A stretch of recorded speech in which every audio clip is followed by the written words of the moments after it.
Good afternoon, everyone, or good evening or good night, depending on where your time zone is. Thanks so much for joining us for the 2026 Latin America forecast. My name is Abe Delgado. I am Digital Marketing Director for America's Market Intelligence, and I'm going to be serving as the moderator for today's event.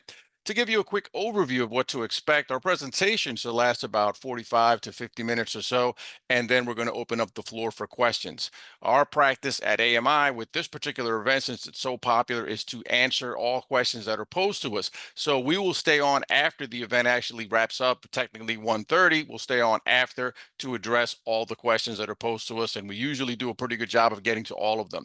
Now, if you want to ask us a question at any point in time in the webinar, you don't have to wait until the end. The way to do it is if you look at your your participant panel, you'll see an icon on there that says Q&A, and you click on that. It brings up a window. You write in your question and send it to us. We'll get to all of them though, so but feel free to send it if it occurs to you during the webinar or at another point at the end, however you like. One question we always get is, are the materials going to be available after? So I want to answer that now up front. Yes, and yes, and yes. We'll send you the presentation along with an edited version of the webinar video after the event. It should arrive within a couple of days. All right, so let's move on now to the other parts of our presentation here. First, we're going to take a look at the panelists. From left to right, we have John Price, the Managing Director of AMI. Then we have Lindsay Lear, the Managing Director of PCMI, a sister company of AMI that is a global payments advisory. So she handles both Latin America and the rest of the world in terms of payment insights and market research and such. And then we have Diego Rodriguez, who is our logistics practice leader. And then finally, Sebastian Perez Ferreiro, who is the director of our mining practice and in charge of that particular area. And then, of course, there's me. I'm somewhere coming in here. Okay, there I am. And for whatever that's worth. And then here comes our legal notice. I don't have time to read this. I think it's better for us to just get to the presentation. I encourage you to read it at your leisure. It really discusses our policy in terms of verifying information that comes from outside sources that are in the presentation, so on and so forth. All right, so let's move on here a little bit more. And we're going to talk a little bit about AMI. And for that portion of the presentation, I'm going to turn the floor over to John Price, Managing Director of AMI. John. Thank you so much, Abel, and welcome everyone. It's great to have this audience back. This is an annual ritual of ours, and we appreciate your time today. Just again, a reminder in the Q&A button, you can type in your questions there at any point in time. Don't have to wait until the end. We've been in business for over 30 years, started in Latin America and focused on Latin America.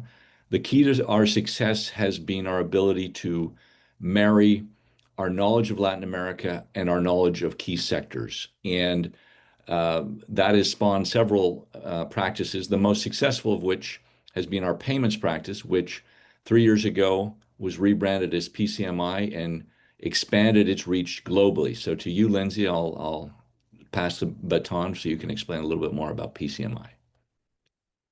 Perfect. Hi, John. Thank you so much. Hi, everyone. Great to be here this morning. If we could go on to the next slide.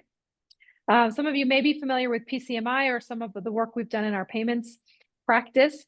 We are known as the world's #1 knowledge partner for the global payments industry.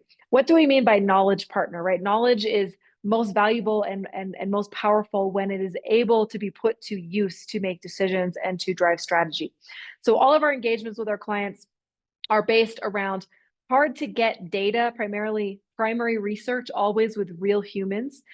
To John's point, industry expertise, a truly deep well of knowledge in the payments industry, particularly coupled with deep regional expertise that goes far beyond what any generalist firm could possibly accomplish. And combining that with proprietary analysis, putting value onto that information and helping companies drive real outcomes. And if we go to the next slide, what are those outcomes that we're driving? Through our years of experience working with clients all around the industry and all around the world, we've realized that clients are typically looking for one of 3 outcomes. And they take on different shapes and sizes and flavors, but essentially companies need to grow, they need to measure, or they need to protect, right? Sometimes it's a combination of all 3 of those, but at the bottom line, companies want to grow. They want to move into a new market. They want to move into a new end customer segment. They want to launch a new product. They want to measure. They need to understand they're flying blind. They don't know how they're stacking up in the market and against competitors. And they need to protect against disruption and competitive threats of all kinds, from direct competitors, threats that brought on by regulation, by technology disruption, et cetera. So our solutions at PCMI and AMI are oriented to help companies solve these three specific problems and provide clarity and actionable insights to help you really drive tangible outcomes in your business. All righty. Thank you so much, Lindsay. Well, this brings us to our poll, which I'm going to launch now. We'd like to do our first poll to sort of get your perspective on something. So I'm launching that right now. Now, you saw that Lindsay was talking about grow, protect, and measure. I'm sorry. And so that's really the focus of this particular question. What we're asking you here is about your strategic priority for your Latin American business in 2026. So one would be grow, and we're trying to put it in those buckets. Grow, which would be, for example, wanting to expand the marketplace. And I'm sorry, expanding the marketplace. I'm trying to launch that again. Let's see if it goes. All right.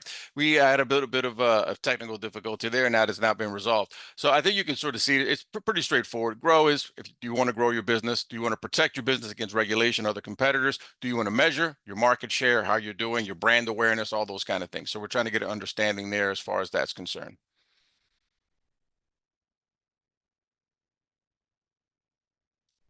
All right, we'll give it another few seconds there. And we'll share the results with you guys as far as that's concerned, so you can see how your other attendees are stacking up.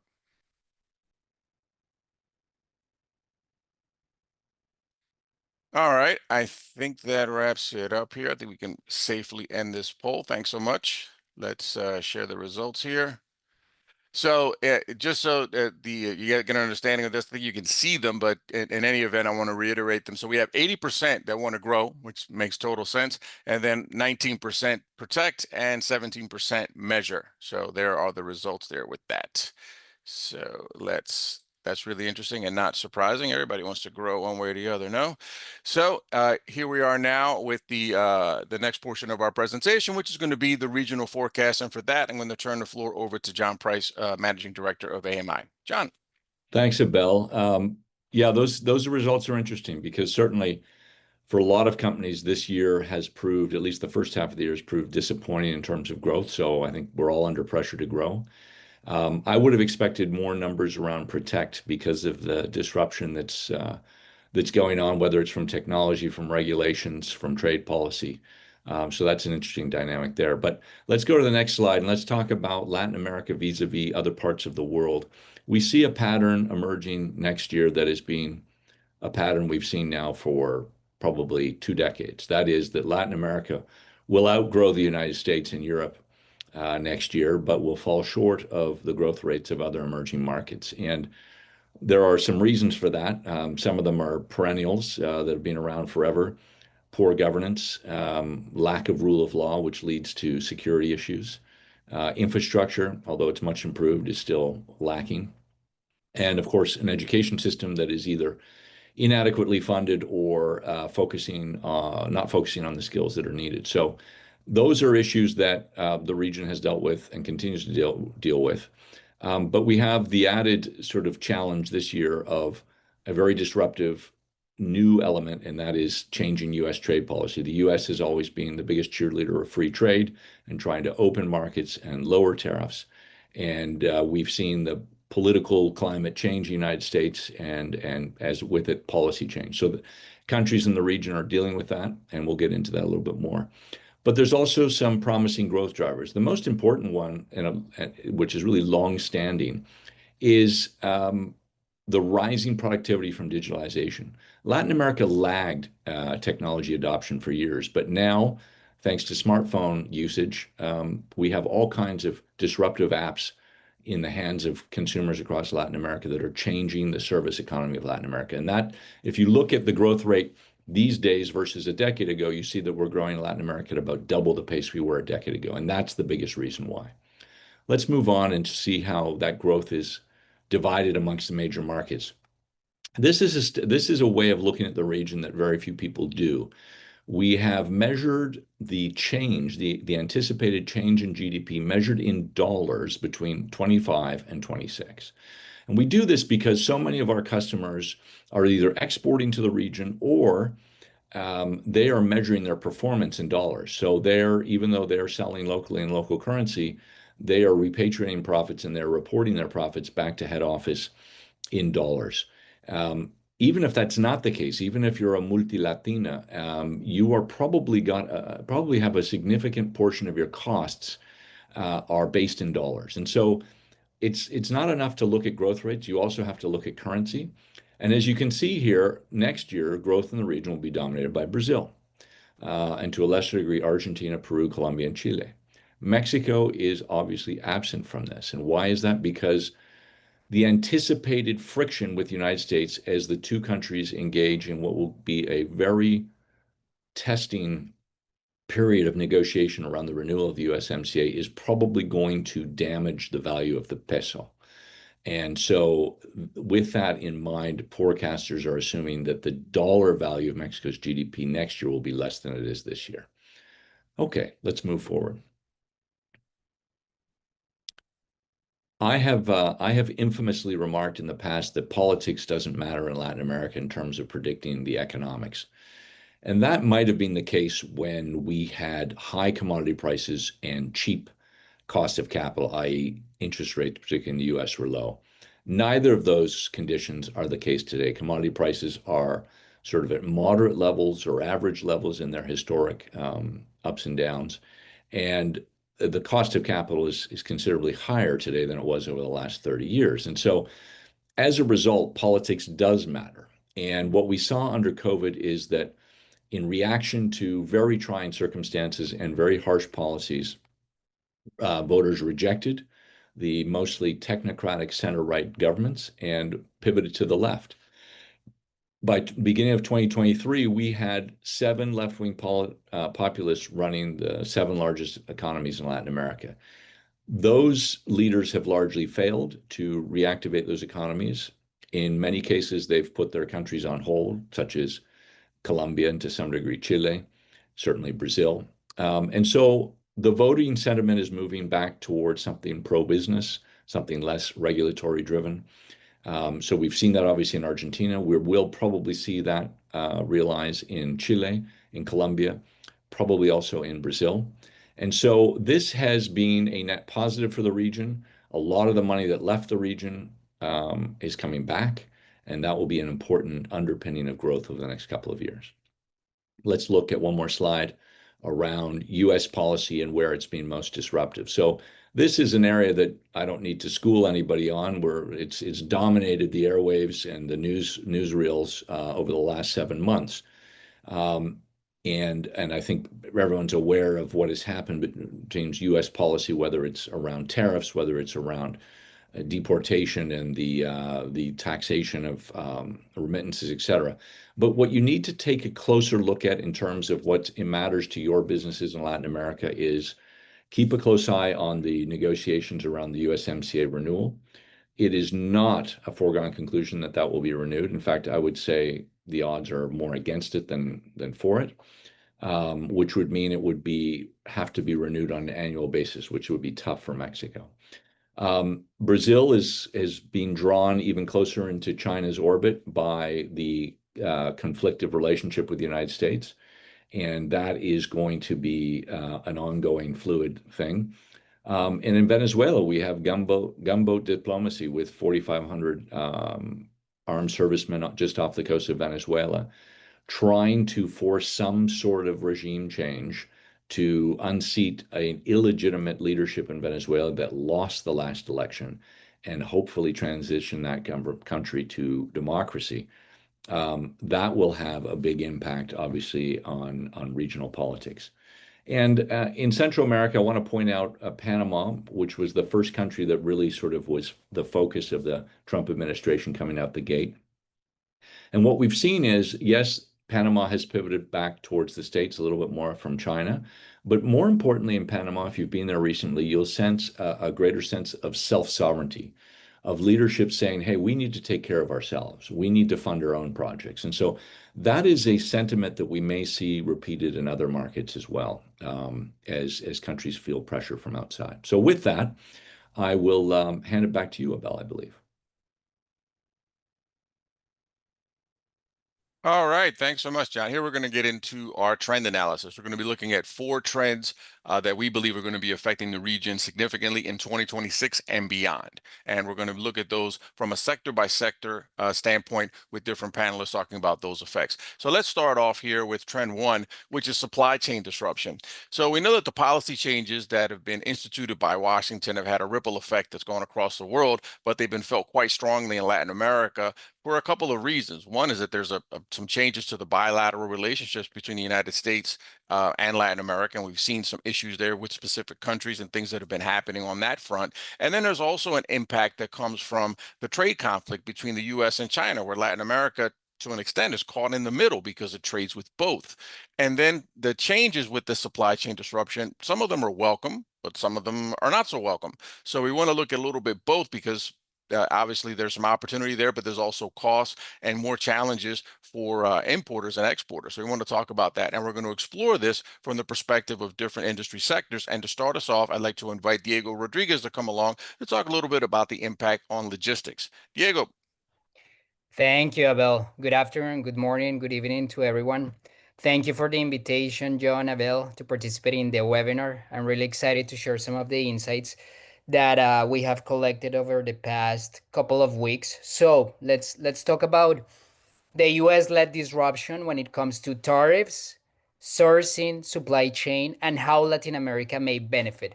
As John pointed out, we don't know what may happen with the US and the USMCA, Mexico. It's a toss up. But as we have learned from Trump in the past couple of months and the US administration, there's always swings. Some days we have 100% tariffs, for instance, against China. The other day we only have 30%. So the reality is really hard to predict what's going to happen, but numbers can give you some clarity. And what we have seen is that Mexican exports to the US remain solid for the first 6 months of 2025. And we may see the same for 2026. So we have these headlines, but what's happening in the ground, it's a different story. So, what's the first benefit for Latin America is nearshoring extended beyond Mexico and more trade diversification within Latin America because the US is pushing countries to find alternative markets, alternative suppliers, alternative buyers, and that creates new routes, new service demands from shippers. So, first, what we recommend to companies, especially asset heavy logistics players, is okay, look at Mexico, look at Central America, and identified potential trucking, potential customs partners in these markets to extend your services because nearshoring and the USMCA, from my point of view, it's likely to remain because we have seen the numbers there this first half of the year. And despite we're seeing a slowdown in September and August, numbers continue to tell the story, not the headlines. Now, when it comes to new global alliances, I think that's the other disruptive factor impacting supply chains. So, for instance, Mercosur and the European Union, they have been pushed because of the US-led disruption to accelerate the ratification of this free trade agreement. And that's going to generate new potential opportunities because the what we have seen is, for instance, the European Union and deforestation rules may start to play a role in Brazilian exports, and we may see logistics players expanding their compliance and consultative service for shippers. For instance, how logistics players can offer warehousing services for compliance versus not compliance goods that are heading towards the European Union. That's something that will accelerate. And as trade potentially slows down next year, we may see transshipment hubs returning to a more normal operation because this year was very congested in Cartagena, in Caucedo, in Kingston, in Callao, in Port of Spain, everywhere because of the front loading, also because of the empty containers in this market. So we may see a 2026 heading into a slower trade trend, helping to decongest some of these hubs in the Caribbean, but congestion will remain a key factor as well for 2026. So I'm happy to hear, and I'm very curious to hear what's Sebastian take on the mining sector. So Sebastian, please take us on. Thank you, Diego. Good afternoon, everybody. I'm very happy to join the team and to be a part of this presentation. So as part of the supply chain disruption trend and its impact on mining, we expect to see the acceleration of processing and refining projects in the Americas, including 7 new processing plants to be built in South America over the next 3 years for lithium, rare earths, copper, nickel, and cobalt. We suggest positioning early through JVs or financing of refining projects in Canada, Brazil, Chile, or the US, securing offtake agreements, and investing in midstream processing capacity that aligns with US reshoring efforts and that can take advantage of grants, loans, and subsidies from Washington to secure non-Chinese supply chains. Also expect to see more partnerships between state-run miners and majors, such as the lithium agreement between Codelco and Rio Tinto in northern Chile's Salar de Maricunga. The structure of the $900 million deal, one of the largest foreign investment in Chile's lithium segment, could serve as a model for future lithium projects in the country. Our recommendation is to seek these types of partnerships with state miners and majors, offering capital, technology, or offtake commitments. Consolidation favors firms with scale and alliances, so smaller players should align with bigger firms. A third impact of the supply chain disruption will be stronger regulatory and procurement requirements for chain of custody, proof of non-reliance on suppliers from sanctioned or adversarial countries, and environmental compliance. Therefore, invest in digital traceability systems and verifiable chain of custody solutions. Build compliance into project design. Firms that cannot prove trusted sourcing risk exclusion, while those that can stand to command premium contracts. And now I'll turn it back to John, who will tell us the view from the energy side. Thank you, Sebastian. Energy, like every industry that we're dealing with here in our analysis, is a global industry. So you often have to look outside the region to understand the impact inside the region. And a great example of that is the flow of oil to U.S. refiners. Refineries in the U.S. Produce more oil than is actually needed for the U.S. market. That's why the U.S. exports a lot of refined oil products back to Mexico, throughout Latin America, into Canada, et cetera. And one of the primary sources of crude oil for those U.S. refiners, most of whom are in Louisiana and Texas, has been Canada. But Canada's political climate right now and the policy making of Ottawa is to shift or to diversify its customer base. So they want to sell more of their oil to China and to other parts of the world. So there was already in play before Trump was elected, pipelines to move more oil to the Pacific coast and onto Asian markets. That is a second pipeline is going to be built, and that is going to divert oil. So the U.S. refiners are going to need to source from elsewhere. They'll get some of that from U.S. producers, but they'll also be looking, you'll see, I think, more interest in places like Guyana and Suriname, but also Argentina, Vaca Muerta, and possibly, depending upon the political climate in Venezuela, we may see U.S. interest there. Chevron continues to operate there, and we may see more openings there. This is an area of opportunity for engineering firms and for supply companies, service companies to be on the lookout for new projects emerging in the exploration space. Another sort of politically driven decision making is where Europe stands. So remember, Europe went through quite a tumult with the Ukraine-Russian war, where Germany and other countries realized how dependent they were upon Russia for gas, and that was politically damaging in Germany. It was a expensive lesson learned by the entire continent. Now, of course, by replacing that Russian oil, the Europeans turned mostly to the U.S. as well as Qatar and a few other producers, a little bit more coming out of Norway. But this has been a big part of the negotiating that the Europeans have made with Washington, is that they'll buy even more U.S. gas.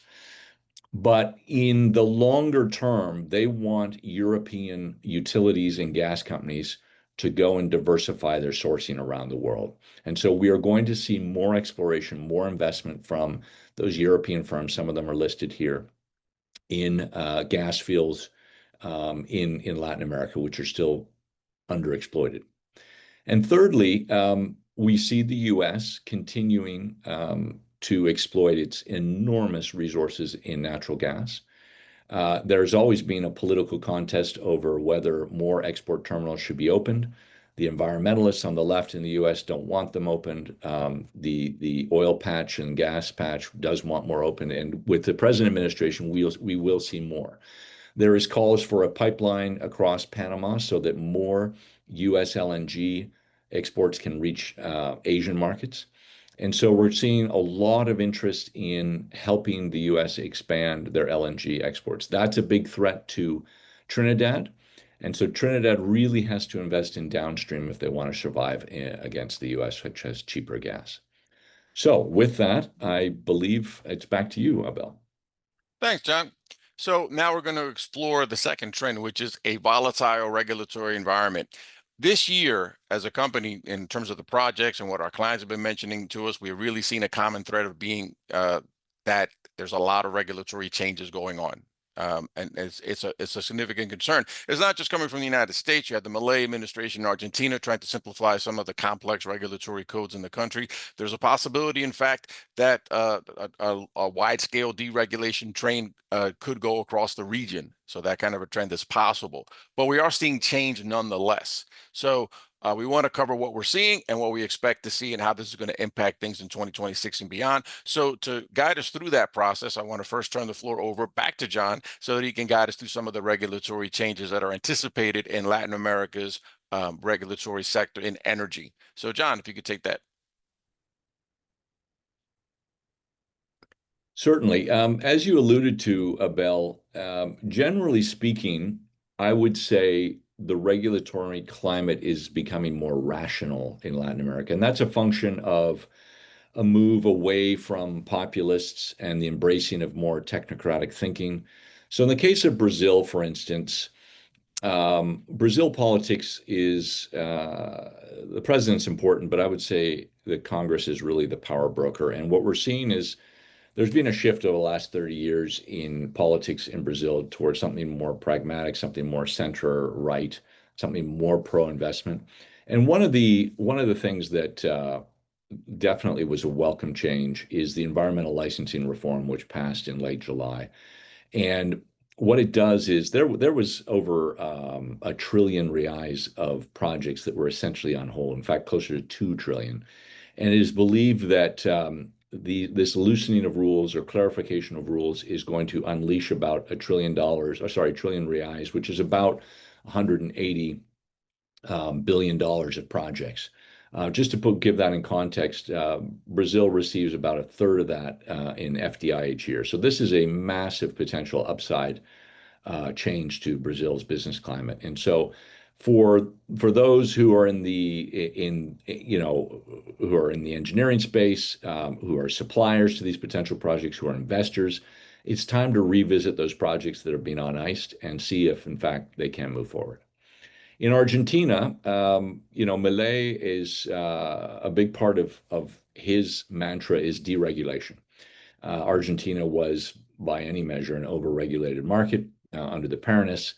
And one of the areas that he's deregulating is the electricity sector, whether it's generation, transmission, storage, et cetera. And so what we're expecting, and of course, some of this is contingent upon the midterm elections that follow very soon, but we're expecting close to $10 billion in new investment that could arise from this deregulation. Again, some of those monies will wait and see to see how the midterm elections go and how the financial stability of Argentina is 2 months from now. But there's no question that there's a lot of excitement and buzz around the potential modernization of Argentina's electricity sector.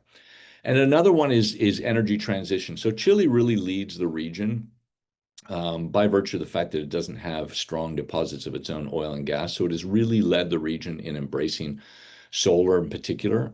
And with that, with solar, for solar to be successful, because solar generates cheap electricity, but it's not viable without very strong energy storage infrastructure. And Chile leads the region, both in terms of its the clarity of its rules, the pro-business philosophy behind its rules and business models, and the sheer amount of money that is already in play and is dedicated to expanding and creating 4.8 gigawatts of renewable energy storage projects. So they're the model to follow as the rest of the region embraces. Right now, the thinking is no longer about transition. It's any form of energy is on the table. Our energy demand around the world right now is running about 3 times its historic level because of AI, because of data centers. So no electricity source is off the table.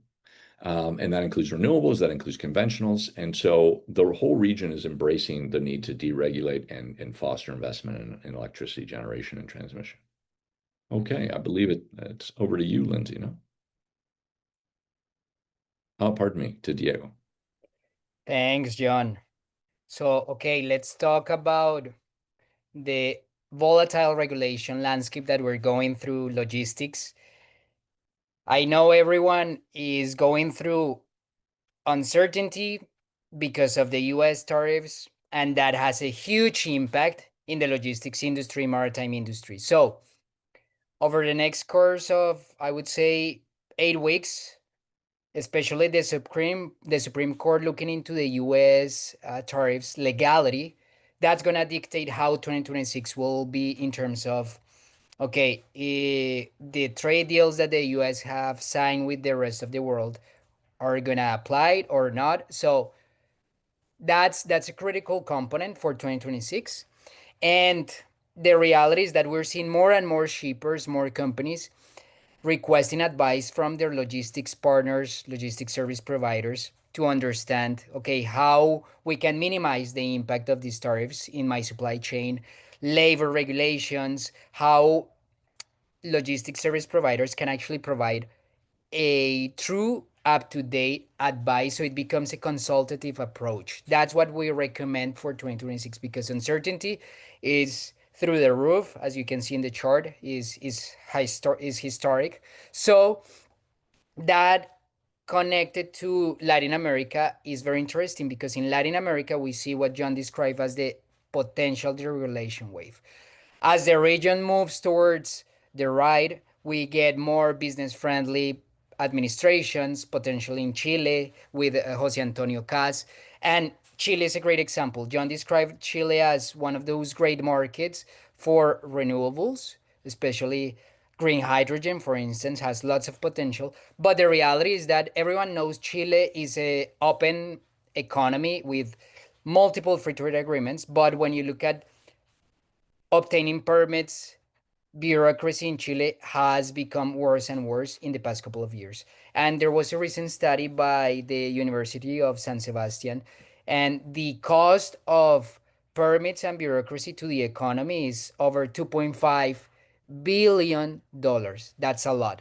So that's one of the focuses of the next administration. Let's cut taxes, let's cut permits, and let's create this positive environment for companies and the private sector. That's something that we will see as well, for instance, in Colombia with the new president.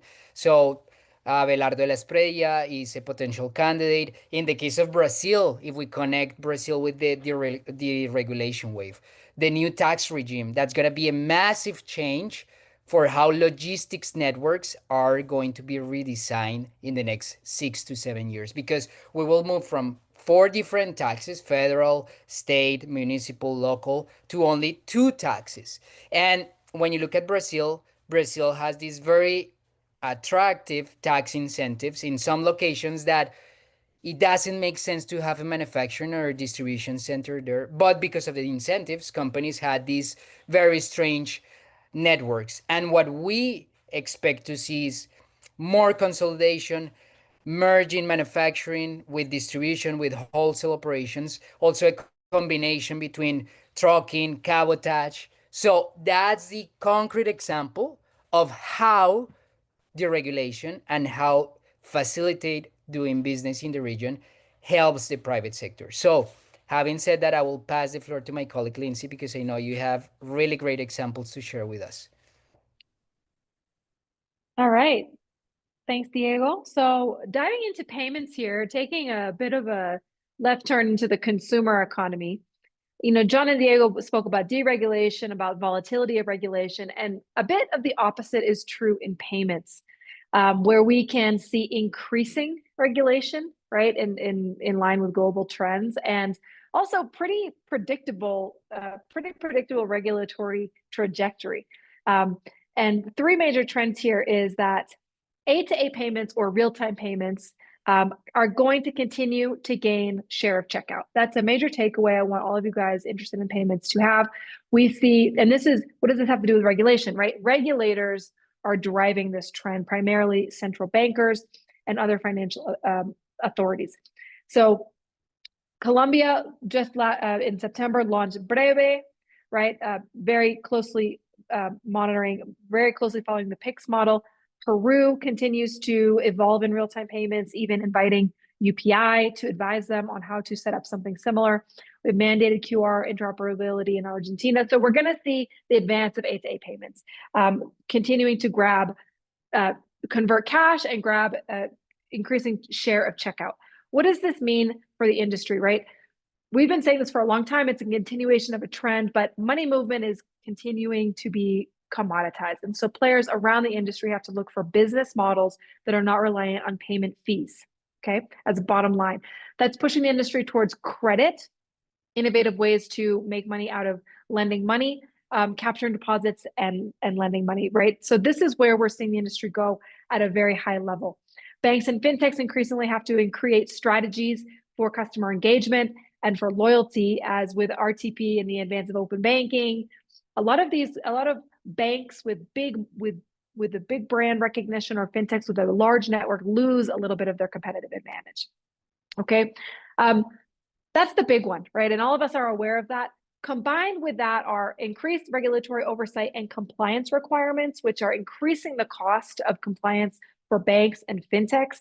This means that banks have to increasingly be really choosy about what investments to make, and it may slow investments in other technology areas such as open banking, or even moving into cloud services, which is another trend we're going to look at further on.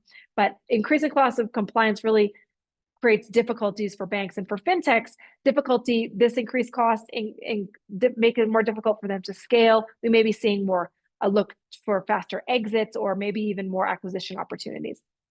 And then finally, what are regulators doing in competition in the card industry? Just as they're promoting the A2A sphere, they're also promoting interoperability and increasing competition in card processing, right? We see authorizations of Visa and MasterCard, card switching entities in Mexico, including in Chile as well, and antitrust cases around fees, and increasing regulation on price controls in the card industry, et cetera. So regulators being very active in that way as well. So in particular, Mexico is a very interesting market right now, where we're seeing more competition and more opportunity for digital entrants to take advantage of this increase in competition. But it's a trend that we're going to see continue to advance throughout the region. Lindsay, just quick clarification for my colleagues in the logistics space. A2A is account to account? Yes, thank you. Okay. Absolutely. Account to account, or a real-time bank transfer. Thank you for that clarification, Diego. Awesome. Thank you. All righty. Well, thank you so much, Lindsay. What's next is we're going to have another poll. But before we do that, I just want to make sure you guys have clear how to ask a question. If you look at your ribbon there, your panelist, your attendee panel, you'll be able to see the icon of Q&A, and you click on that, you can ask a question. So if any of these particular topics we've covered so far have provoked any questions, by all means, fire away. So now let's launch another poll, because we have another thing we want to ask you about. And there it goes. So in this particular poll, we're basically asking a pretty straightforward question, which is, how do you expect your company to perform next year and versus this year? And we have a couple of different gradations there of options. Similarly, much better, much worse, somewhat better, somewhat worse. So let's see what you guys think. Hopefully it's good news. Yeah, and we should consider the fact that when I started asking this question in January of 2025, I got a lot of negative pessimism answers, but the year hasn't turned out to be that bad. So maybe 2026 would be something different or perhaps something similar. We will see what our participants say about it. That's right. Let's give it a few more seconds. We're Yeah. getting a decent amount of response here, and I'll be able to share the results with you and let's let you know what, in general, all of you think about this. All righty, I think we're winding down here. So let's end this poll and let's share those results. And hopefully you should be able to see them up there on screen. So let's see here. The dominant response is somewhat better, 46%. Similarly to 2025, almost like a baseline, 31%. And then much better, only 17% are in that optimist category. Now, in the total pessimist category, 2%, much worse. And then finally, we have somewhat worse than 2025, and that's 4%. So it's good to see that there is some optimism there, and the fact that you all are seeing some decent enough results to be able to justify these responses. So that's great. Now let's bring us to our next trend. Let me move this over here and stop sharing this poll. And our next trend is going to be focused on the rising Asian business influence. So over the last quarter century, there's been a lot of growth in trade between Latin America and Asia, specifically with China. China was that growth was built on trade complementarity and also the need for capital in Latin America. The commercial engagement of China with Latin America started with commodities, but then that expanded over to the sale of Chinese finished goods, and then ended up with strategic foreign direct investment focused on technology and also infrastructure. Until recently, China and also the other Asian businesses that operate in Latin America would follow more of a U.S. Business standards based on the influence of the U.S. and what Latin America was used to at the time. And that also carries over into regulations and business models and such. But that's starting to change. What's happening now is that Asian business models are competing head to head with Western business models, and Latin America is the battleground. So to talk a little bit more about that, I would like to turn the floor over to Lindsay Lear to explain how these Asian business models are making inroads into Latin America's business sector. Lindsay. All right.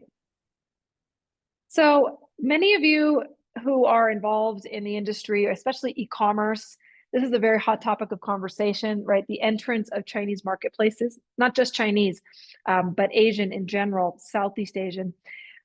This has been happening for a number of years now, but when we study the e-commerce environment very closely every year, and we're seeing these guys continue to gain deeper market penetration.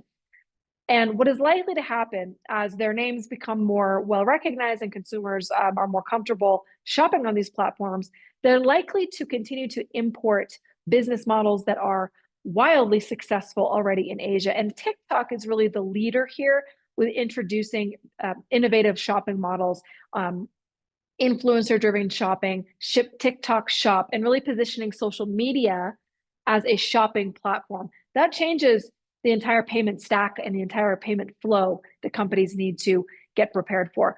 Shein, Temu, Shopee, also very influencer-driven. Live shopping models are liable to become more popular and more entrenched in e-commerce and really challenge incumbents who maybe aren't prepared for these type of models, and also payment players who need to develop specific flows and specific features to accommodate this type of shopping experience.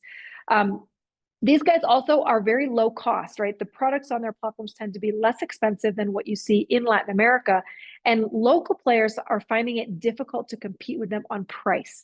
So a key recommendation here is to really invest in affordability on your platform, specifically through installments, which are already very present and entrenched, but also buy now, pay later solutions, and continuing to improve and personalize those solutions for consumers on the platform.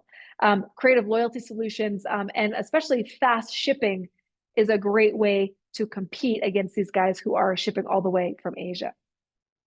Another thing that we're going to see directly related to this is that regulators are already responding to the influx of cross-border products with tax hikes. We've seen this happen in multiple markets. Regulators are quite volatile on this. We've seen them for the first time in Mexico this year, a tax on low value shipments coming into markets. Nevertheless, it's really interesting. Nevertheless, cross-border e-commerce in the region as a whole, it continues to grow faster than the domestic market. Okay, even with taxes and import tariffs imposed on products, consumers are still have a voracious appetite for products coming from abroad, not only from Asia, but from abroad overall. But taking advantage of price parity and even through the price parity that you gain through taxes is an advantage that merchants can take advantage of by selling similar products. And we're even seeing retailers invest in B2B relationships with distributors and B2B platforms in China to have the same products or similar products on their platform. Okay. The final example I want to highlight is something that's very interesting is that Peru, the Central Bank of Peru, it's come out recently as actually looking to India, to the case of UPI, to guide them in their real-time payment strategy, rather than PIX coming out of Brazil, which is right next door. This is really fascinating. Now, both PIX and UPI have been successful. The insights I've gained from talking to folks in Peru is that UPI India is perhaps perceived as a market closer to the Peruvian reality than Brazil. Higher levels of cash penetration, higher informal economy, and maybe a better peer market to use as an example to digitize a market that has high levels of cash, high informality, and some of the same challenges that India had.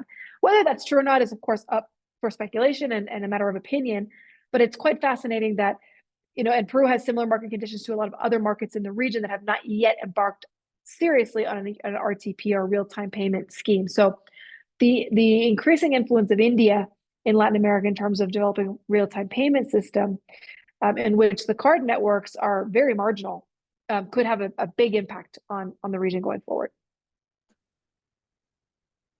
All right. Thanks so that's payments. Let's continue. Yeah, on to Sebastian. Thanks for that, Lindsay.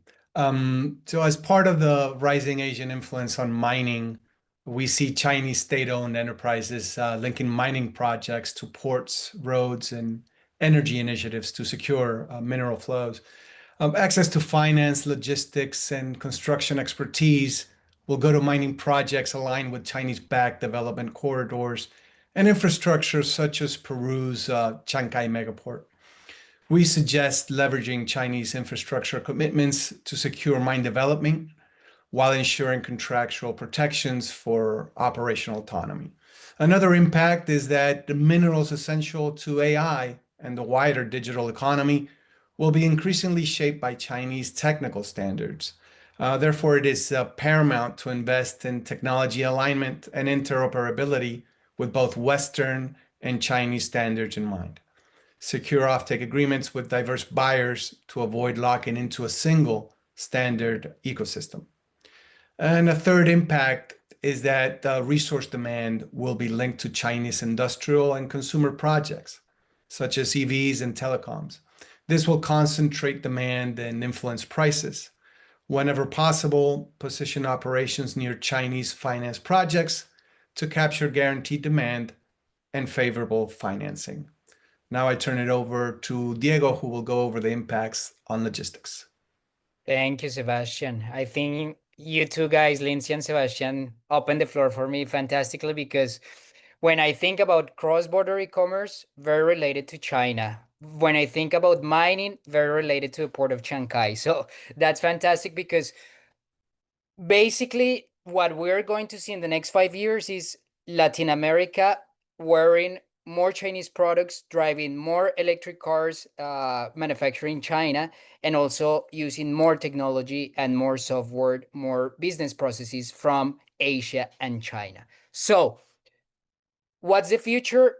Chinese companies gaining more market share all over the place in multiple sectors in the region, and that's going to create new operational standards. So new operational standards like smart warehouses, artificial intelligence, automation, that is already happening in China. And as Chinese companies come to Latin America and start producing, for instance, in Brazil, like BYD, we may see more and more of that type of operation, especially on the smart warehousing front.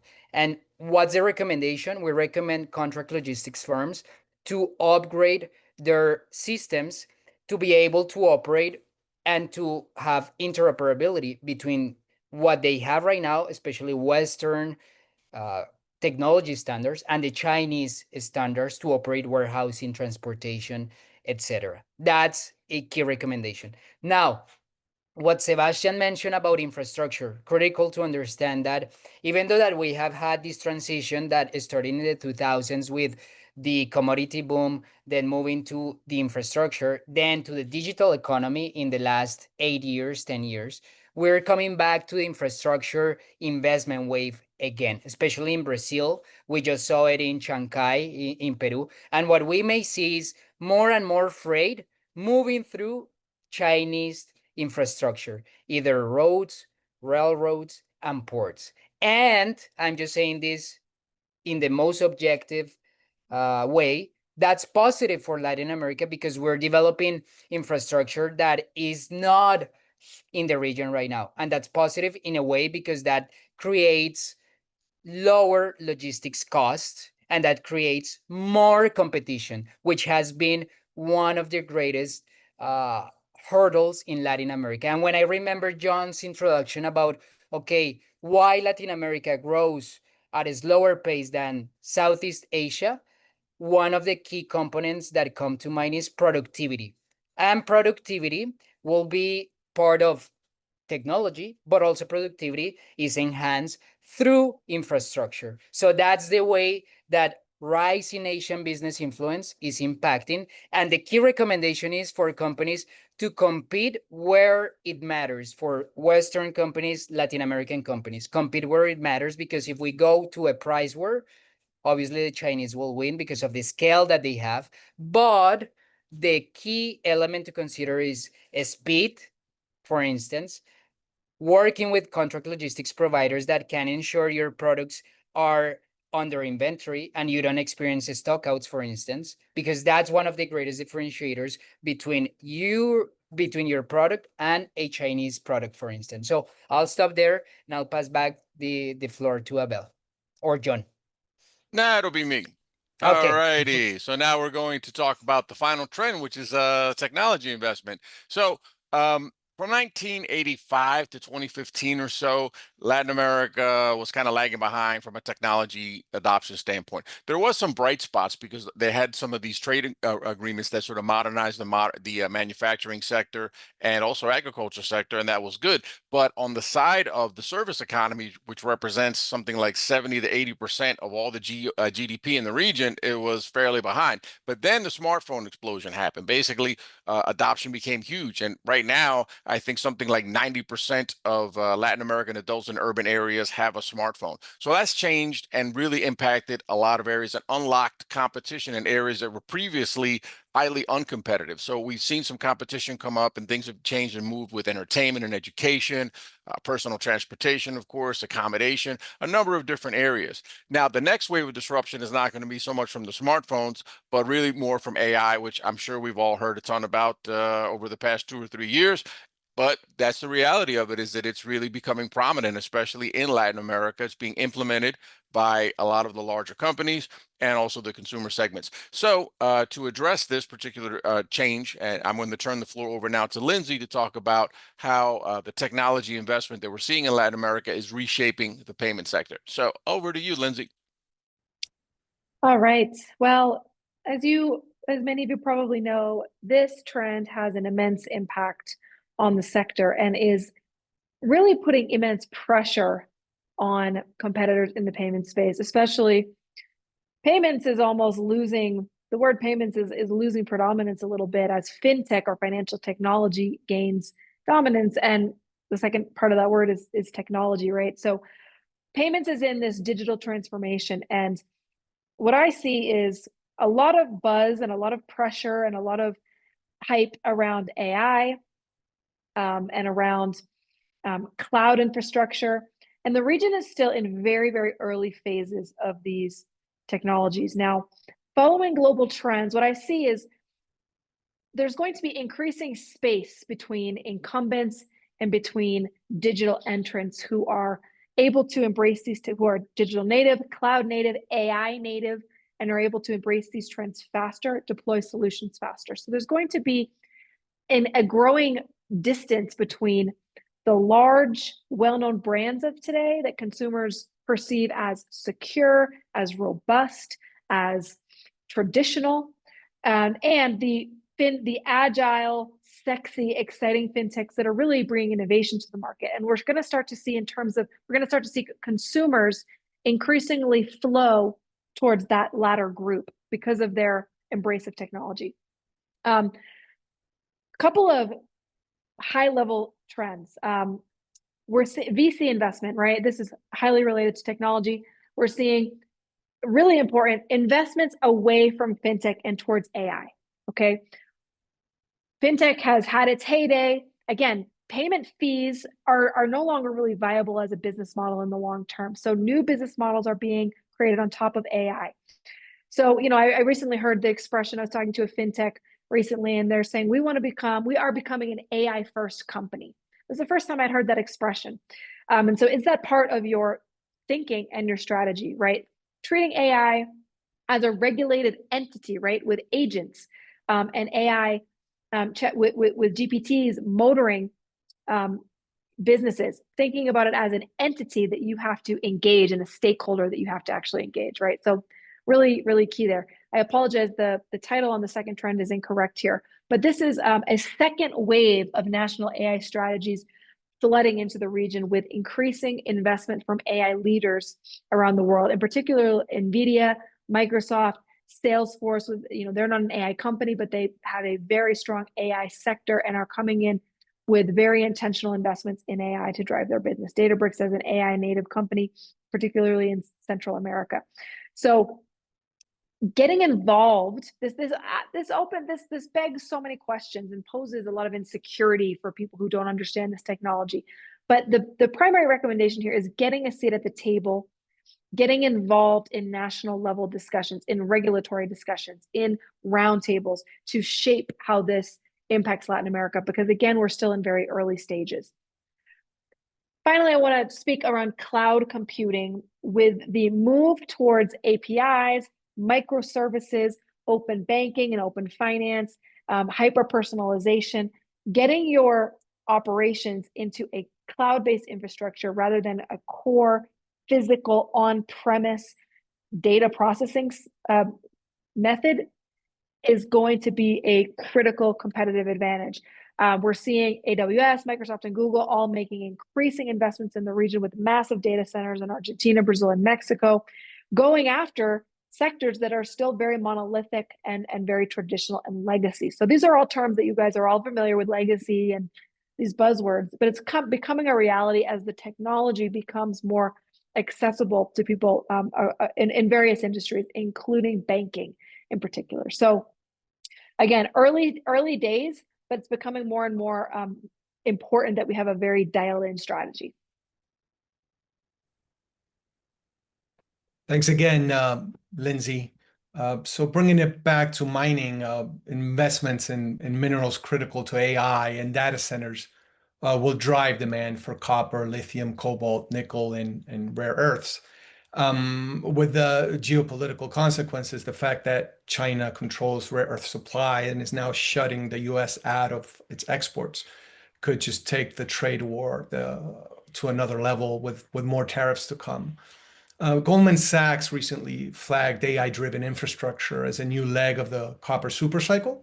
And the International Energy Agency estimates that by 2030, data centers may account for 1 to 2% of global copper demand. Our recommendation is invest in mining and processing of AI-relevant minerals, secure offtake agreements with data center developers, tech companies, and government-backed AI programs. The AI boom will also put pressure on mining operations to deliver high-quality, traceable materials. AI hardware and data center components require high-spec minerals with consistent quality and documented provenance. So supply chains will favor sources guaranteeing purity, reliability, and traceability. Therefore, implement quality control and digital traceability systems for critical minerals. Early investment in verifiable chain of custody infrastructure will differentiate suppliers. Finally, AI-driven investments may cause sudden surges or drops in mineral demand, amplifying price volatility, particularly for those using batteries, processors, or high-speed networking. According to the IEA, critical mineral pricing is 2 to 3 times more volatile than industrial metals and up to 5 times more volatile than precious metals. Therefore, hedge exposure whenever possible and diversify mineral portfolios, build flexible operations to quickly ramp production up or down, and maintain strategic stockpiles or agreements to hedge against short-term volatility. Now, John will give us the B2B services take on this trend. Thanks, Sebastian. For companies like ourselves who are in the B2B services space, we've been keenly aware of how AI is going to change, is already begun to change our business and how we operate.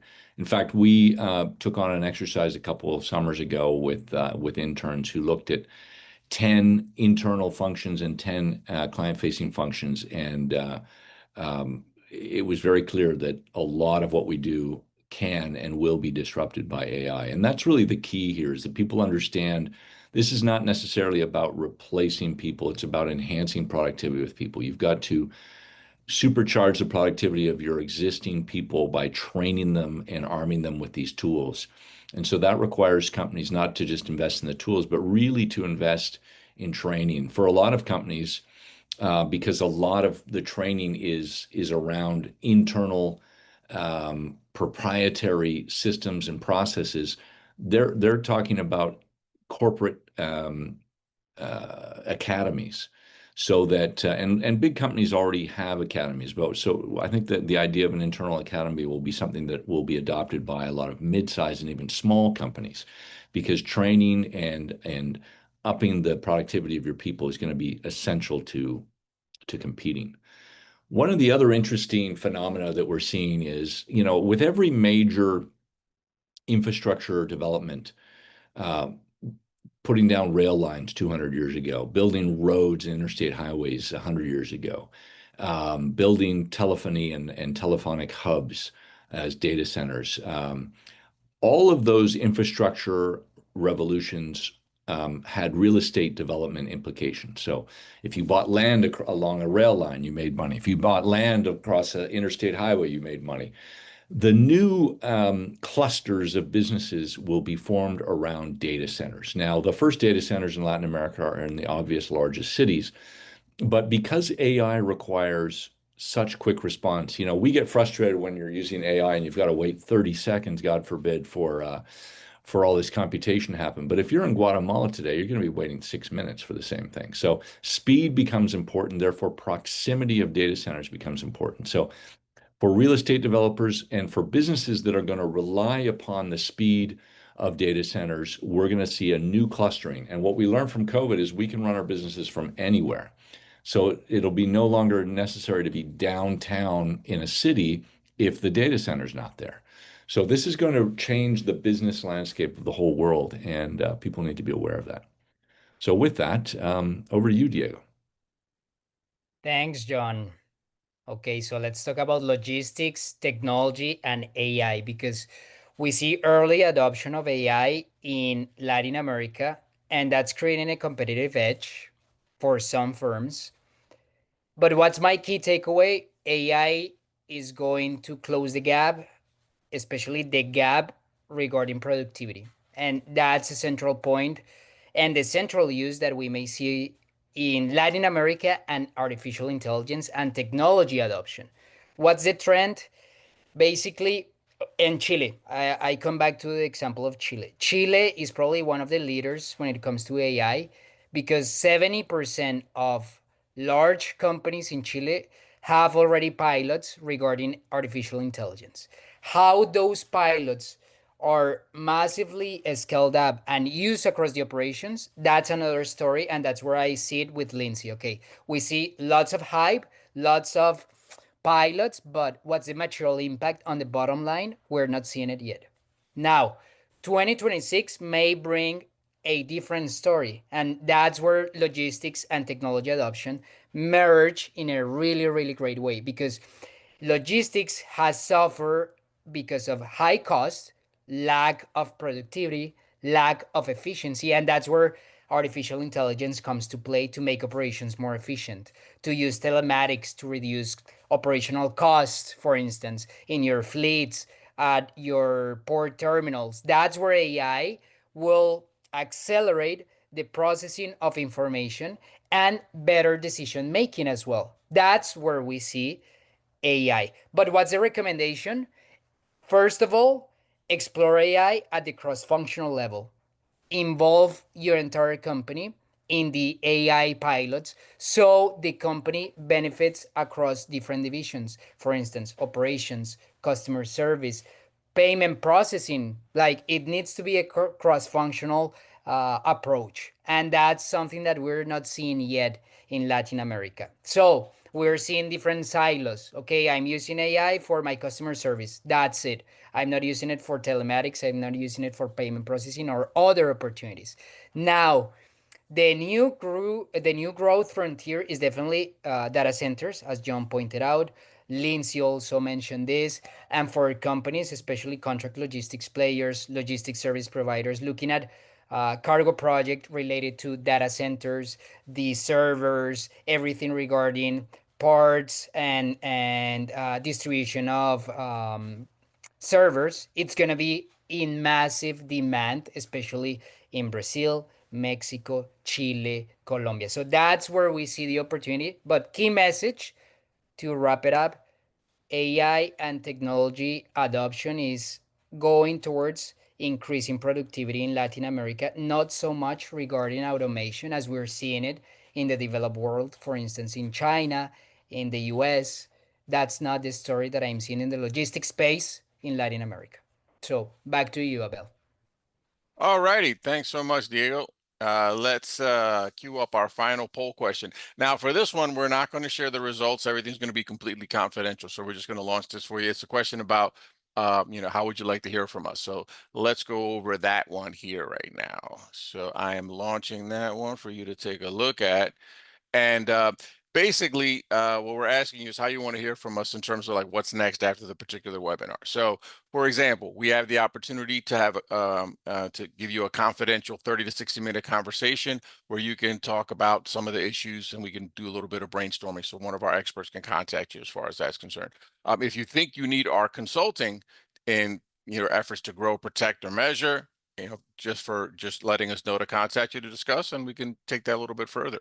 And then there's the other options, which would be, you may need our assistance, but there's no need to follow up. And then finally, you enjoy our thought leadership, but your organization does not hire external consultants. So those are all the different options.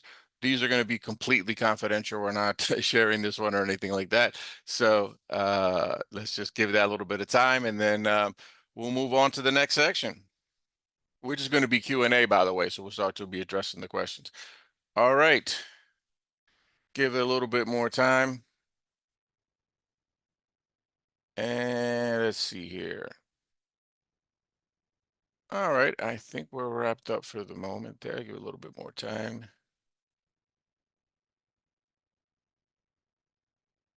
All right. I think that's it. Let's end that poll there. Thank you so much for your participation with that and all of our other questions.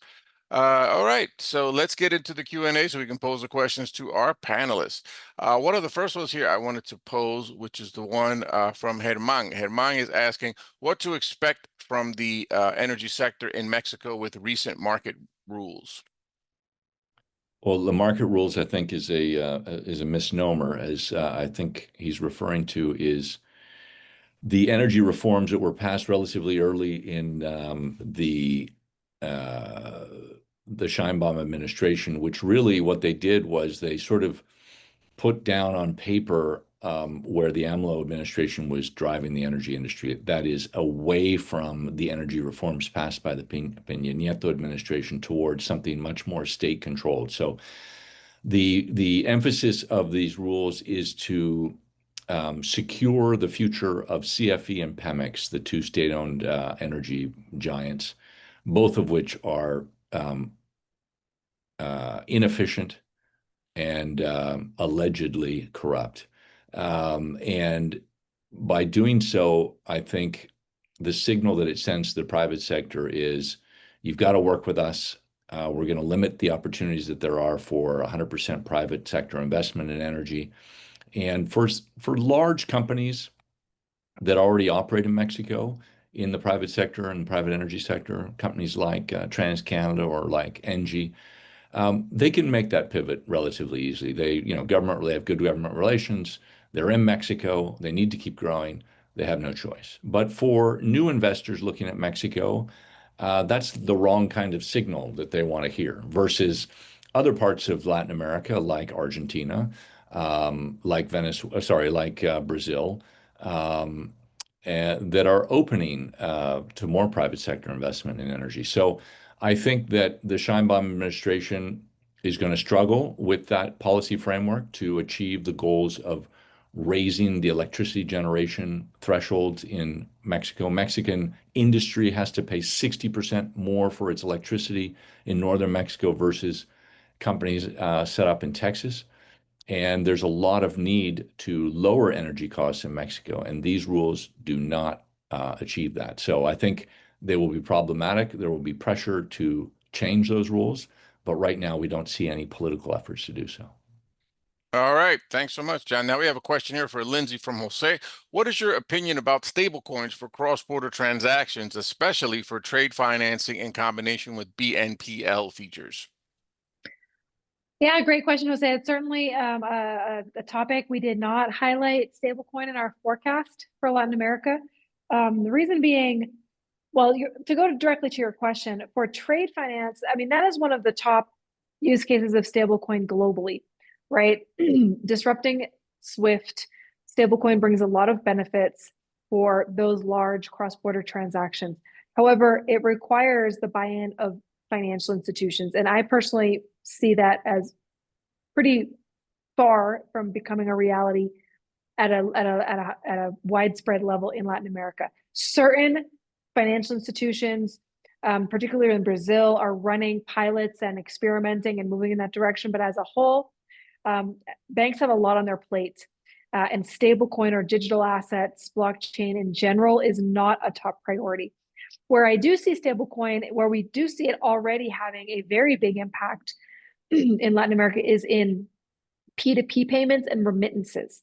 Why? Because you have much more fintech forward companies touching that space, and it solves a very serious pain points of cost and speed for consumers. So we see stablecoin already being used to move money for consumers around the region, and that will continue to grow, I believe, at a faster rate than institutional use of stablecoin in Latin America. That's not true for the rest of the world, but that's what I believe. In Latin America and the global South in general, where access to dollars, digital dollars, and a stable currency is in high demand. I'm not exactly sure what you meant, Jose, when you mentioned in combination with buy now, pay later. You mentioned trade finance, which of course is in the credit realm, but those are my general comments on stablecoin. Hope that helps. All right. Thank you so much, Lindsay. So there's one you might be able to chime in on also that comes from Peter Alberto, and his question is the following. So it seems that regulation is requiring a more accountable stance throughout the region. Does it make sense to invest more in scaling up governmental relations and public affairs activities in certain countries of the region in order to get ahead of the curve? Yeah, I can jump on that. In payments, absolutely. I'm sure other panelists will have different responses, but absolutely in payments.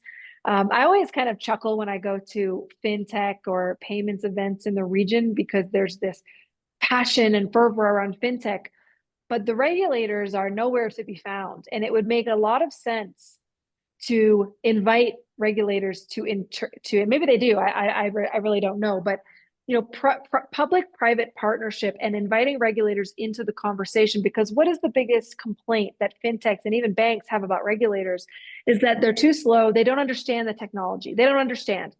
They're very focused on consumer protection. They're very risk averse, that is their role. That is perfectly acceptable and understandable.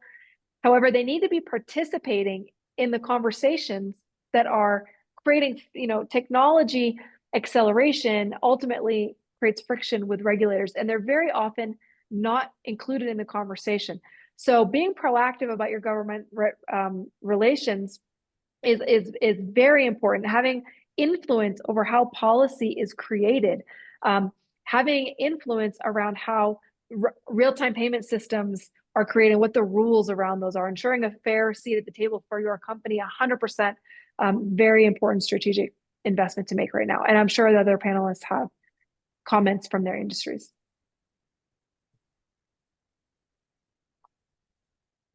Not sure if anybody else would like to jump in. Just generally, I know Peter Alberto. Hope he's well.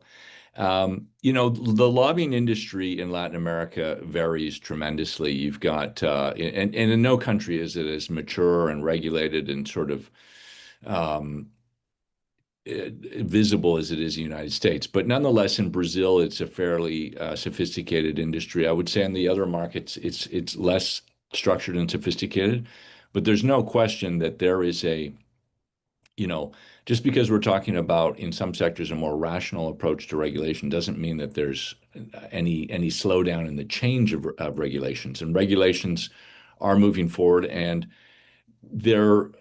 a lot of regulations continue to be authored by regulators without enough consultation with the private sector. And that's what leads to problems, because they end up being rules that are just costly. They end up being rules that don't actually solve the problem. So I think that it is incumbent upon companies who can afford to be influencers in that process to really invest in it, because it has long-term benefits. All right, well, let's move on to a different query here. This is from an anonymous attendee. This is more, I think, in the mining space. This person is asking, what about rare earths opportunities for Latin American countries with deposits of these? Yeah, like I said before, China is closing off the U.S. Its rare earth exports to the U.S. and there's a lot of interest in projects in Brazil and in Argentina and Chile. Very small scale, nothing compared to what China can export. But it'll take, you know, at the same time that the US is also building out its own rare earth supply, and it'll still take a couple of more years. So expect to see a lot more interest and a lot more investment in rare earth projects in Latin America, especially in South America. I also wanted to take the opportunity to answer the first question by Adam Blanco in terms of BHP agreeing to settle 30% of its iron ore trades in RMB. So last month, as part of a broader negotiations over contract terms and pricing, China Mineral Resources Group reportedly suspended purchases of BHP's iron ore cargoes and denominated in US dollars. And as part of the negotiation, BHP has agreed to settle approximately 30% of its spot iron ore trade with China in yuan rather than USD. This is no surprise. Beijing is actively pushing yuan use in the region in Latin America through yuan-denominated credit lines and swap facilities like the one it's been offering to Argentina since 2009. And commodity exporters and large state firms have started to use RMB pricing and contracting in some deals, or at least negotiating RMB options, because China is the dominant buyer. So Argentina traditionally settles imports and collect shipments in USD. But since 2023, in specific deals, it's been open to using, RMB, particularly related to soy, to the soy shipments, where, again, you might have noticed China has stopped buying soy from US farmers and now making up those purchases with supply from Argentina and Brazil.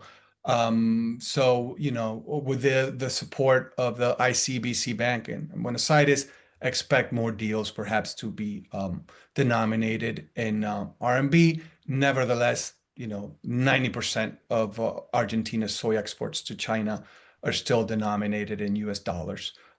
Chile has also sent large copper exports to China using yuan-linked financing and contracting. Brazil's exporters are increasingly comfortable with RMB settlement. Reports indicate that some agricultural and meat shipments were contracted recently in RMB.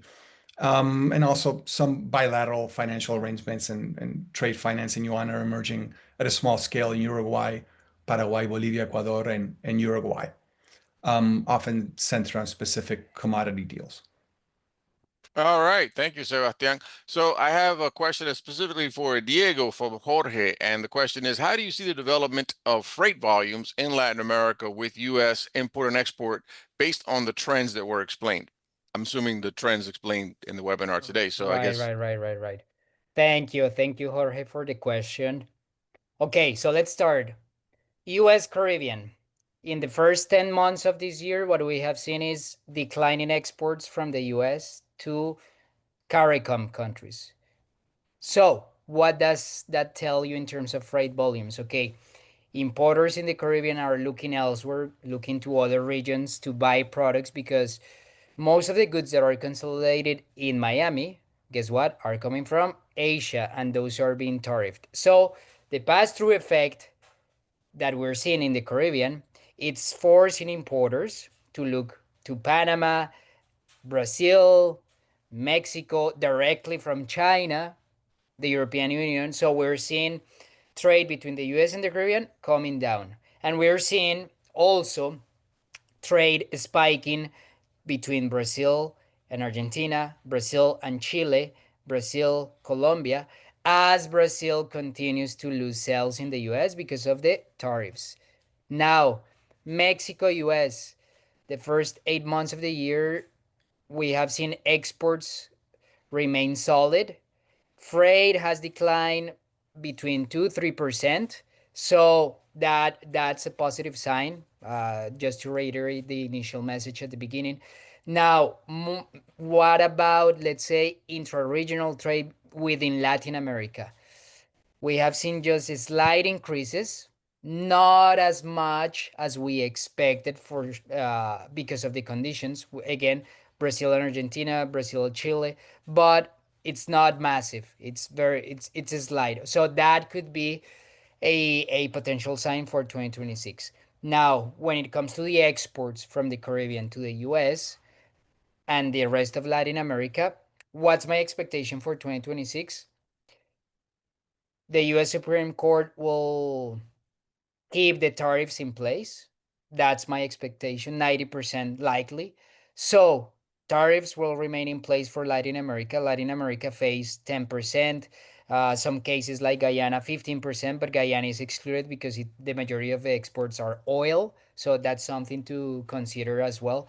So 2026, freight volumes will be on the downward trend in some of the key lanes, but we need to monitor the spike at the intra-regional level, and that's where we may see new routes, new port calls. We may see new services emerging as we start to see more and more diversification. all right. Thank you so much, Diego. Let's shift gears to a different area. This is from Casey. So Casey specifically focused on Bolivia, specifically the energy sector, and asking what kind of trends are you anticipating or watching for? What kind of potential constitutional, legislative, or regulatory changes we'll be watching for? And should foreign businesses looking at, I suppose, in the coming months and years in Bolivia? So I'll take that on. And Casey was right in pointing out that in the political shift to the right, I didn't mention Bolivia because they certainly are part of that storyline. People were somewhat surprised by, I think, those who don't understand Bolivian politics were surprised by the degree to which the MAS party lost power. It's been in the works now for a while. Look, whoever wins, and there's a runoff election, two candidates who certainly both represent a change from the mass towards something a little bit more pragmatic, a little bit more embracing of the private sector, but still two very different visions for Bolivia and for the energy sector in particular. There is still a nationalist sentiment in many political circles in Bolivia that says that they should hold on to a national control of the lithium industry.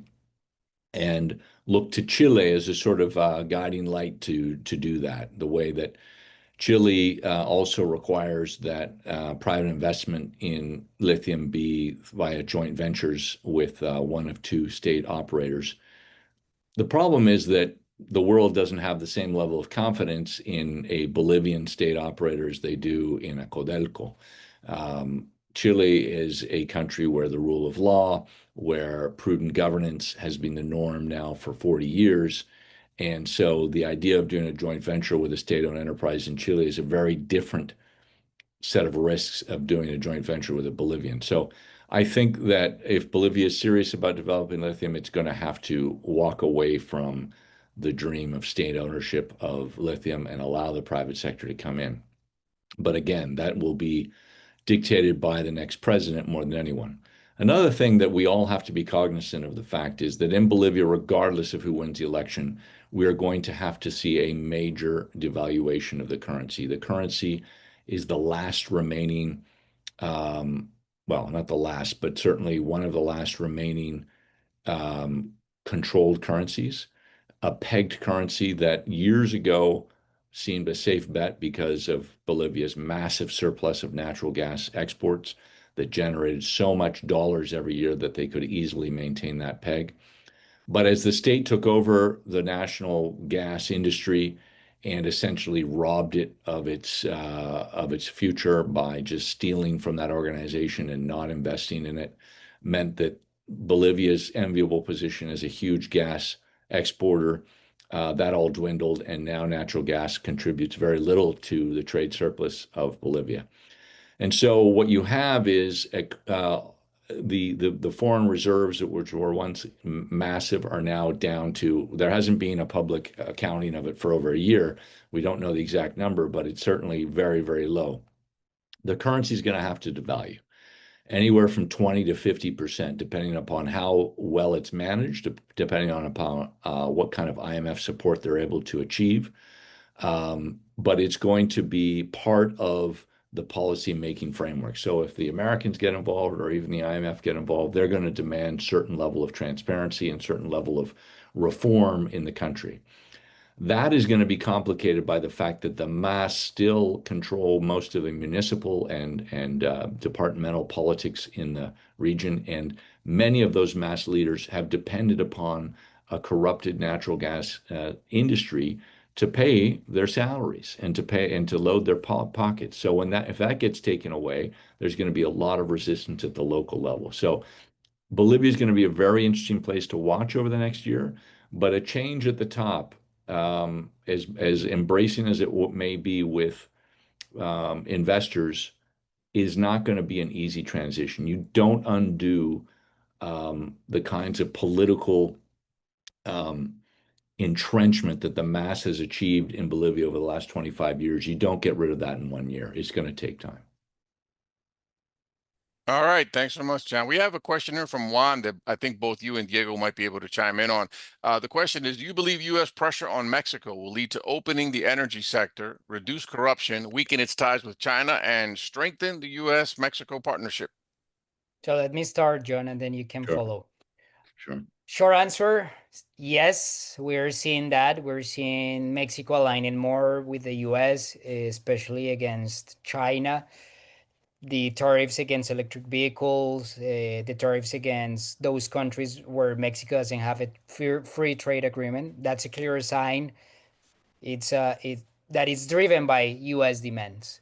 Now, the energy sector is one of those big prices that are going to be in the table for the USMCA renewal for sure. That's going to be a huge demand when it comes to a negotiation. So my expectation is as we move toward 2026, Mexico will have to make very tough decisions, especially Sheinbaum. I think Sheinbaum has been very smart, very pragmatic, especially she has really good advisors, and that has created a really uh, a strategic position to deal with the US administration demands. And when it comes to the renewal, I'm very positive we will have a USMCA renew even faster than we expect. And the energy sector is part of that negotiation. That's my take. Yeah, let me just add to that. I mean, Scheinbaum is between a rock and a hard place. On the one hand, she has to honor the legacy of AMLO, whose dedazo appointment of her essentially she owes all of her political success to him. He built this party from nothing in 6 years, the most powerful political party in the entire hemisphere. And she knows that almost everyone in Congress is loyal more to AMLO than to her. So that's her reality that she has inherited. But at the same time, the U.S. is pressuring change. The Mexico private sector is pressuring change. And in the energy space, there is, threat of litigation of about $40 billion, which is what the calculation of loss was by AMLO interfering with the investments made by American companies as well as Spanish companies in Mexico's renewable sector as well as gas sectors in the electricity generation projects that took place in northern Mexico that he interfered with and led to those being shut down and being abandoned. And so the oil and gas sector in the United States comes from Texas, Oklahoma, the Dakotas. These are all firmly Republican states. They have plenty of allies in Washington, and most recently, Trump said that energy has to be on the table if we're renegotiating. The reason I'm less optimistic about a renewal of, on the one hand, I agree that it's absolutely paramount, and for a lot of U.S. industry, particularly in the Midwest and the industrial beltway, they need Mexico as a partner. The problem is that the renewal period, July of next year, will be right in the midst of the midterm election campaign period. And so for a lot of politicians who are contesting their seats in the United States, it's going to be risky to go out and say that that the U.S. should renew. And so the timing couldn't be worse for such a discussion, even though, and therefore I'm not 100% sure that pragmatic, logical minds will prevail in such an environment. In terms of reduction of corruption, I don't think that there's particularly much pressure from Washington on Mexico to reduce corruption. That is much more the case when the DOJ had real teeth under Obama and to some degree under Biden. But where the U.S. wants to really make an impact is reducing the influence of organized crime in Mexico. Today, of the 32 states in Mexico, roughly 7 have governors that cannot make major decisions without consulting the largest organized criminal elements in their state. Probably another 10 states where there are mayors of major cities that are in the same boat. And then there's another 5 or 6 states where there's pockets within the state that are essentially controlled by organized crime because they are corridors of trafficking. And so organized crime has infiltrated municipal, state leadership, and the U.S. is well aware that there are people in the national government that are also allegedly aligned with organized crime, and they want to lessen the influence of organized crime at all levels of government, but most especially in Los Pinos at the national level. And so that is where you're seeing U.S. pressure. It's not public, it's private. There are private conversations between the U.S. ambassador and the heads of intelligence in the U.S. With those Mexican counterparts. And for Scheinbaum, it's not unwelcome. Why? Because she wants to modernize Mexico, but she is kept down by the AMLO legacy. So she's looking for ways to modernize Mexico, to move Mexico towards more investment, towards better relationships with the U.S. But she's doing it carrying on her back the legacy of AMLO and the loyalty that continues towards him by many people in her own party. And that's a real challenge for her. All right, thanks so much, John. We have another question from an anonymous attendee. What commodities products do you expect to see the most growth in moving from the LATAM to the U.S.? Okay, that's a really interesting question.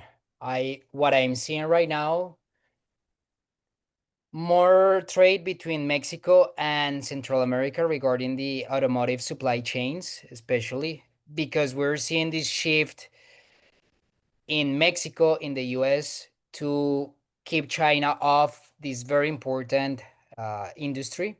And we are very bullish in terms of expectation of perhaps more raw materials, more second tier, third tier companies operating between Mexico and Central America in order to create this regional um, automotive supply chain, guardian of China. That's one of the key elements that we're seeing. Cosmetics is another one.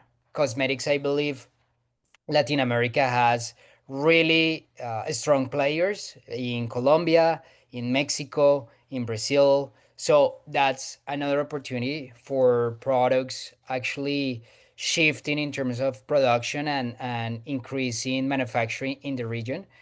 And the third one that comes to mind is Costa Rica, the Dominican Republic, Puerto Rico with the medical devices, the pharmaceutical industry. Those three countries are pushing their strategy and they're actually preparing for the next decade in terms of I want to be a key player in this sector. I have these incentives, I have this labor, and I have the previous experience is not an industry that has to be built up from the ground. So medical devices and the biopharmaceuticals, it's something that especially Puerto Rico can recapture as we evolve in these nearshoring opportunities. That's where I see the three key opportunities for Latin America. All right, sounds good. Let's move on to our final question, which is from Goldie.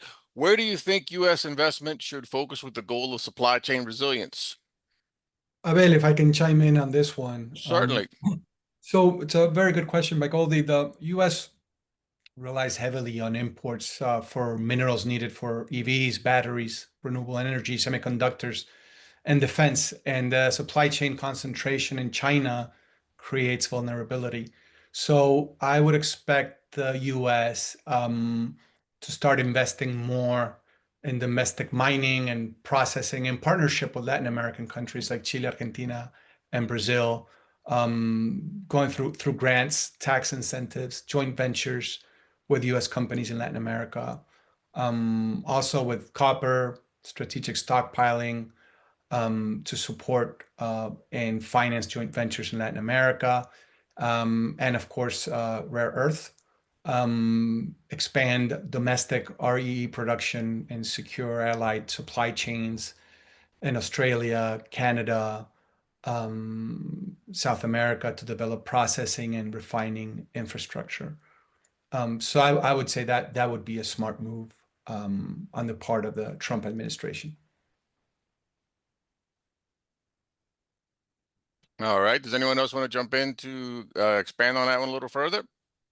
Well, I think, you know, I think the U.S. And keeping in mind that it takes about 7 years, if you're lucky, from a mine concept to get to a point of being to being extraction, and it takes 3 or 4 years to build a metal processing plant, get through all the permitting process, et cetera. So um, right now, China is not the biggest miner of critical minerals, but it is by far the biggest processor, and so.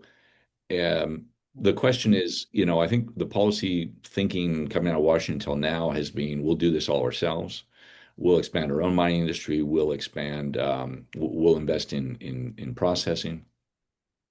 But I think they can't do it alone, and I think this is where they really need to lean upon their allies with like Canada and Australia, who are well-financed mining leaders, but also in Latin America, Chile, Argentina, possibly Bolivia, because those countries, their dream has always been to move beyond just extraction and to be involved in downstream processing. And so I think that U.S. capital can quickly move and develop processing. And we're starting to see it, as Sebastian pointed out, there are plans to build more of these, but I think this could really be accelerated quickly, not so much around new mines, but around new processing and take that business away from China. That's the key.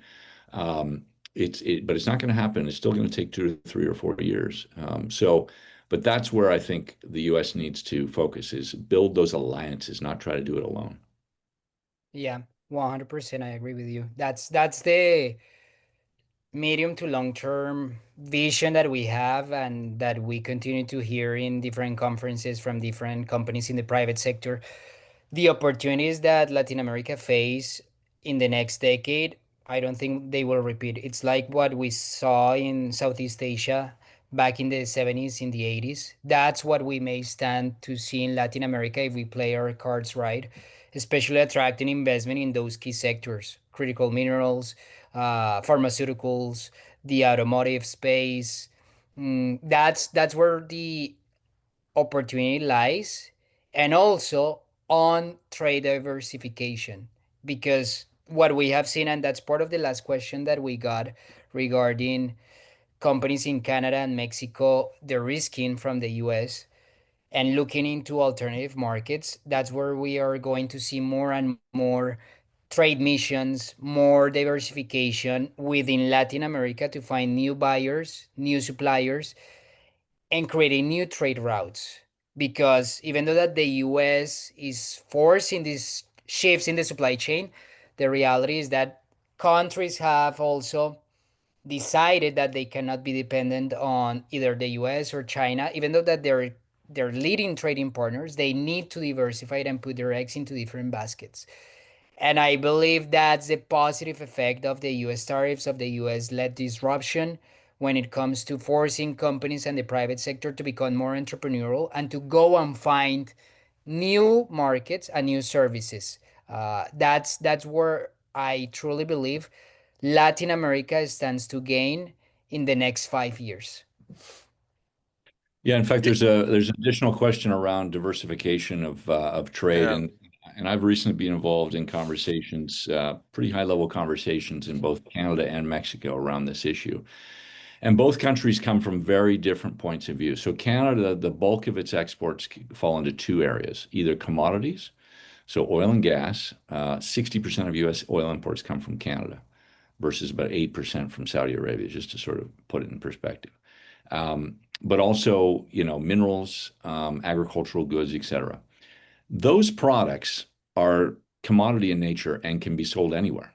They may not get quite the same price, or the additional logistical cost of delivering those products to Asia or Europe will take away some of the profits from Canadian producers. But nonetheless, they have the ability to diversify. And in fact, Canada is working pretty hard to build the infrastructure to move, particularly the oil and gas, to Asia.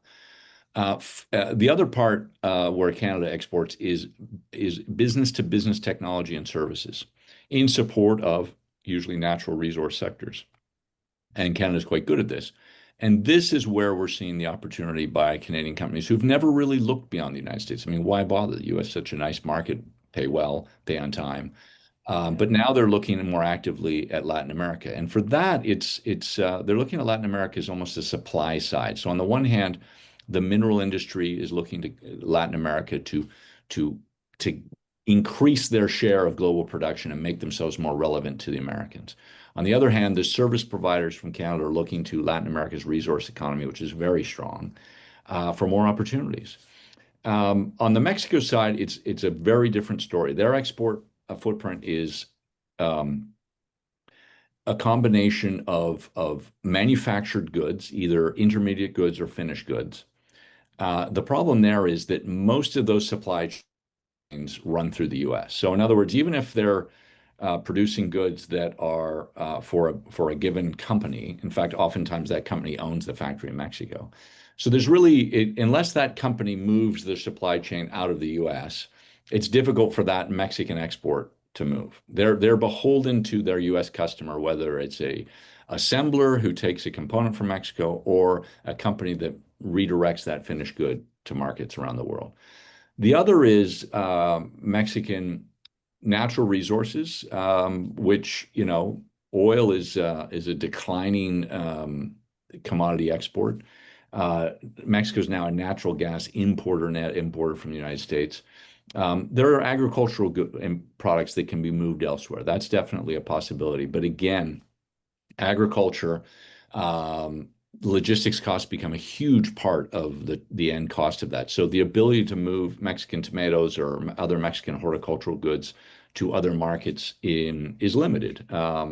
So they're in a much tougher position to diversify their export volumes elsewhere, and a lot of those roads lead through the United States. So whereas the Canadians are in a more flexible position to diversify. So Diversification is not as easy as a simple political decision. All right, thank you so much, John. I do see another question that came in now that's about the 7 processing plants that were mentioned earlier in the presentation. The question is whether these are mostly Chinese owned or Chinese local joint ventures. There's Chinese joint ventures involved, mostly in Argentina. What I can do, I'm actually writing a report on these 7 plants, and I can send it if we get the viewers' email.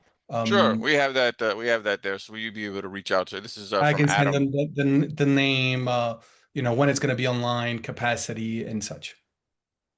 All right, that sounds good. Well, I think that's going to wrap us up. We want to thank all of you for having joined us today. I want to thank all the presenters that came out as well. I also want to thank the folks that have stayed with us throughout the Q&A section and hung in there. We hope that you all have a wonderful day, and we hope that the information that we've shared today is useful to you. By all means, you have our contact information there on the screen, so feel free to reach out. And we hope that all of you have a wonderful, successful 2026 in Latin America and beyond. Thank you.